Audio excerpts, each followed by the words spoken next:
Chapter 14. Shall not God avenge his own?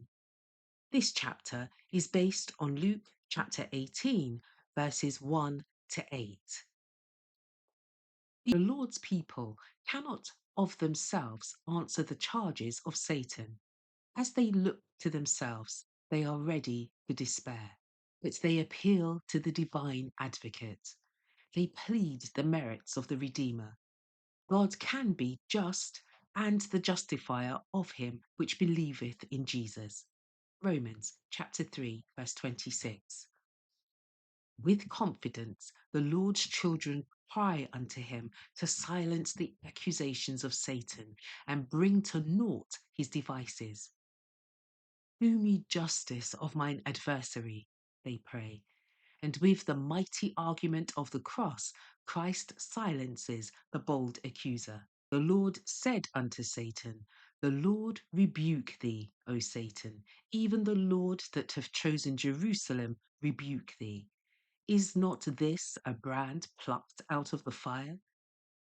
When Satan seeks to cover the people of God with blackness and ruin them, Christ interposes. Although they have sinned, Christ has taken the guilt of their sins upon his own soul. He has snatched the race as a brand from the fire. By his human nature, he is linked with man, while through his divine nature, he is one with the infinite God.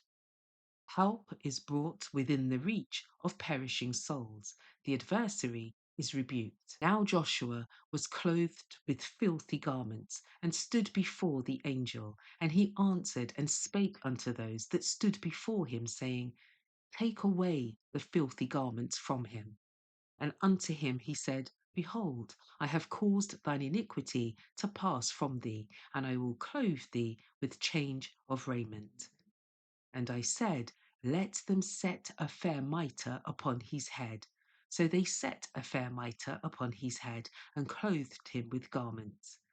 Then, with the authority of the Lord of hosts, the angel made a solemn pledge to Joshua, the representative of God's people.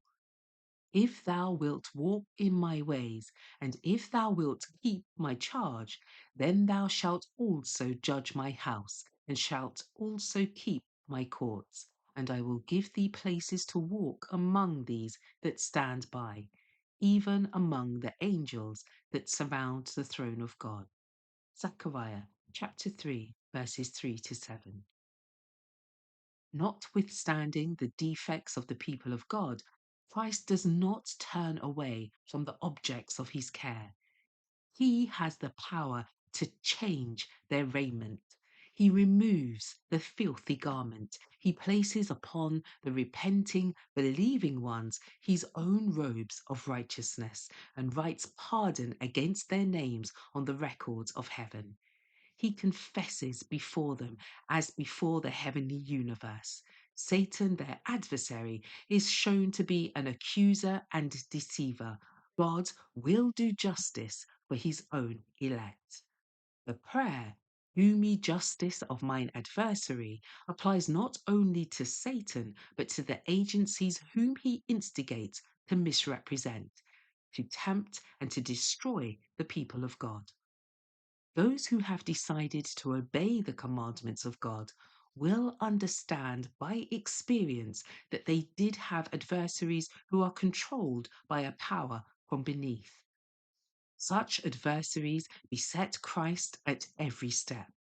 How constantly and determinedly no human can ever know. Christ's disciples, like their master, are followed by continual temptation.